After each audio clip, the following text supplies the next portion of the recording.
Hey everyone, happy Friday. It's Dean and Bodie show. All right. Well, hope everybody's having a great day, has having a great week. And today was a kind of an interesting day. Those of you that have ventured out and ventured out and gone to the supermarket and kind of dealt with that craziness, depending on where you live, I guess. But starting with doing the Lyft ride, like the Uber, but Lyft.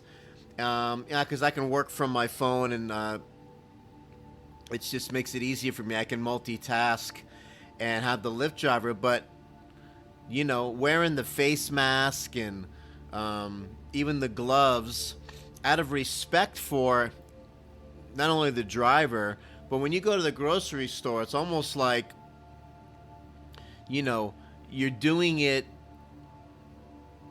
for respect, really. I'm not really worried about catching something or something like that from anybody. My theory is you keep your immune system strong, you can fight these things off. And, the majority of people are going to deal with this okay. But still, going to a place like that and where they have the social distancing and all of that stuff going on, and the different markers on the ground when you wait in line to pay for your groceries and things, keeping people separated. Really wild, man. Just seeing it. You go in and buying some items that you need, and you can only take one of these, and you're allowed to take one of those, and it's almost like the Twilight Zone, you know? And, you know, this too shall pass. But when, we don't really know exactly how it's going to be when this is over.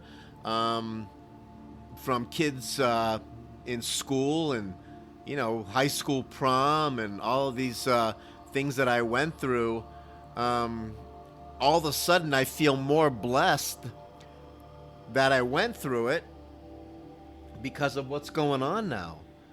And how some of the kids are, they really might miss out on this stuff. I don't know, college is going to be different. Social events are going to be different. It's going to be really interesting to see how this plays out as we're going through this process. So staying positive, keeping yourself healthy, so you can deal with this. So when we come out the other side, so to speak, and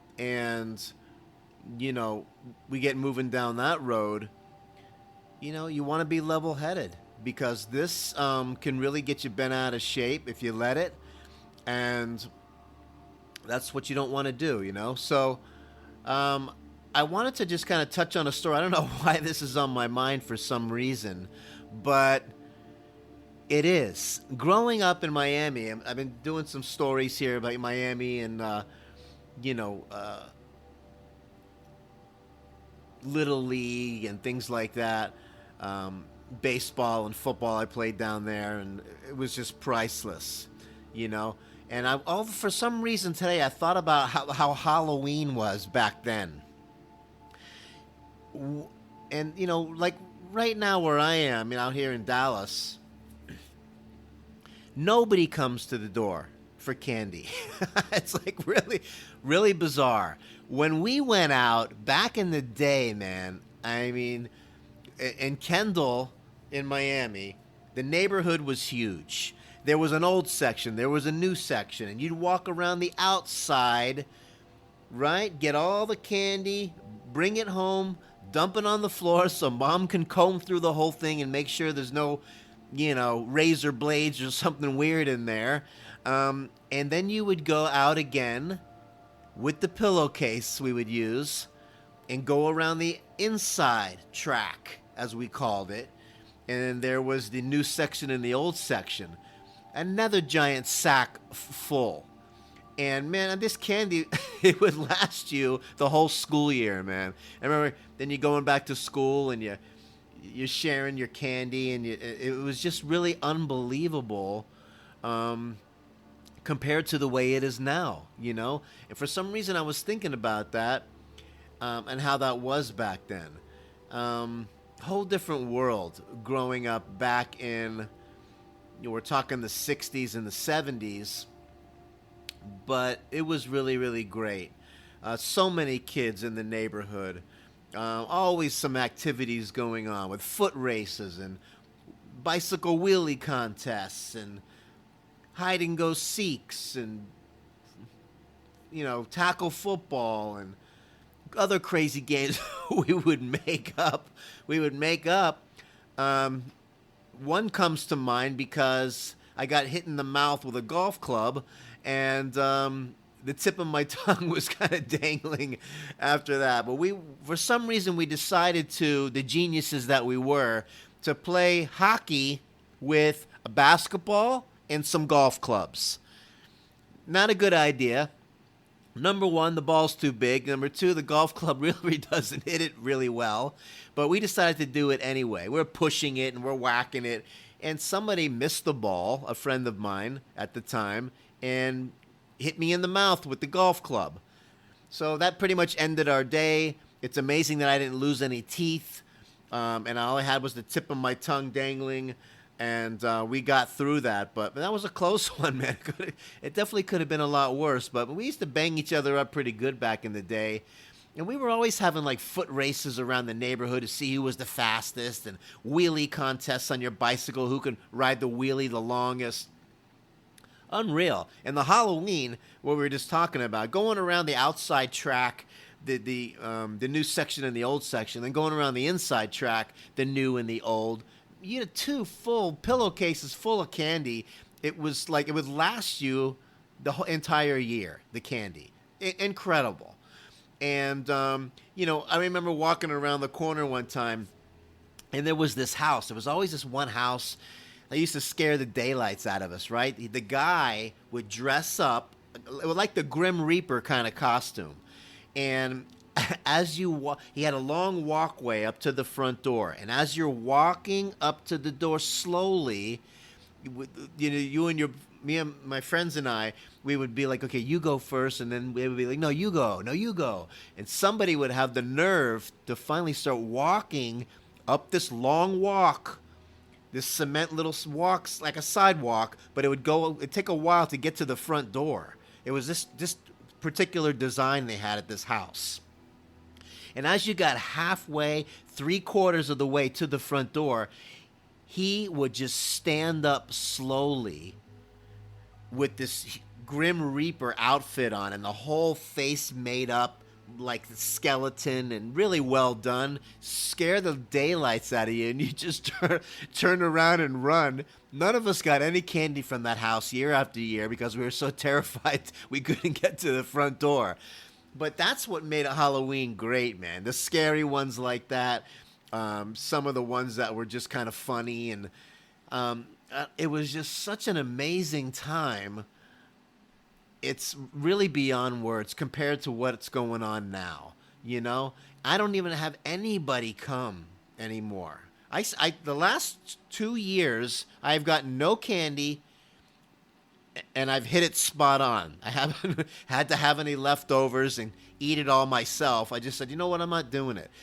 And it's just, they don't come anymore. The world doesn't feel as safe as it used to feel, and parents don't want kids roaming around like they used to. Now they go to like these, particular events where everybody can go to one place, or whether it's the mall or something like that. So, you wonder how it's going to change now. Things like that. I mean, I feel very blessed. All of a sudden, I look at my childhood as such a blessing compared to what's going on right now. Whether it's the senior prom or just school itself. Is it going to get back to normal? Are kids going to be doing most of the stuff online? I know they're going to try to get it. Of course, we're going to try to get things back into the normal swing of things, but how's that going to happen? What about the malls and the stores, and what's going on there? Who's going to be able to survive and stay open? And I'm not trying to be gloom and doom here. I'm just like, it's really happening. And going out today, doing some shopping, coming back. It was such a beautiful day. You would never even think anything was wrong. It was amazingly gorgeous, and had some funny conversation with the Lyft driver. We're joking around a little bit while we're both wearing these masks. It's a trip, you know. You're doing it out of respect for one another. You don't want to make anybody feel uncomfortable. And when I walk around the neighborhood with my dog, I don't wear one. It's not necessary in my opinion, okay? But out of respect for other people, if there's some rules set in place, you can't make everybody feel uncomfortable. But I have the mindset of that, you know, I'm not worried about catching anything. My immune system, I feel, is strong. Take care of yourself. Your body can fight off most anything. And so, out of respect for the other people, you don't want to make anybody feel uncomfortable. And I think that's really what it's all about, to have this kind of energy just kind of calm down as all of this starts to calm down. And hopefully we can get some kind of normalcy back again and all of that. But I don't know. For some reason, I went from that and started talking about the Halloween down in Miami, Florida, and what an amazing time that was. And for some reason, I was just thinking about that.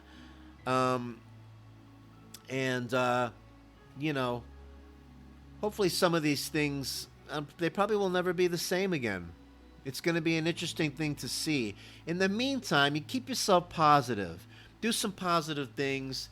Make sure you're getting your exercise and keeping your diet as clean as possible. And keep your head screwed on straight. You know what I mean? It's a difficult place. Don't get all saturated in the news and the negativity and all that stuff. Find some positive outlets. That's why Bodhi, my Shiba Inu love of my life, keeps me moving around. We go multiple walks a day around the neighborhood. It's not only good just to get out and about, but it's just awesome having a companion like that is just such a bundle of joy for me. I can't even put it in words because it just catches me off guard so much, and how blessed I feel and how much I cherish the relationship I have with this beautiful animal. It's really something. I'm actually getting choked up right now just talking about it. When you've been through a lot in your life, and most of us have, whether it's heartache or loss of a loved one. My father passed when I was about 3.5 years old, and miss him more than words can say.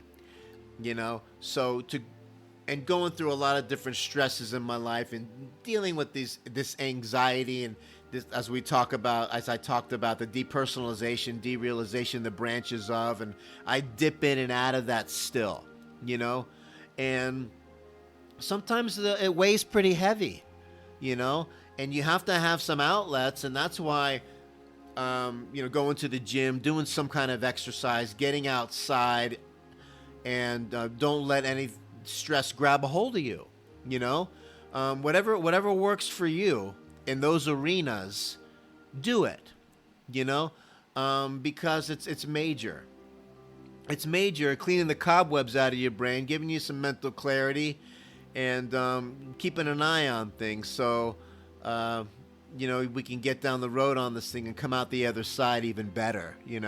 But that being said, we're gonna wrap up this podcast today. And remember, DeanBodi, wherever you get podcasts, on Apple, Spotify, and Google Podcasts, DeanBodi Show. It's been really a joy doing this, and I just wanted to hope everybody's out there is keeping safe and treating one another kindly, and we'll get through this and keep moving forward. So we'll see you next time. And to wrap it up, DeanBodi Show. Happy Friday. Let's make it a great weekend, and we'll talk to you soon. Bye-bye now.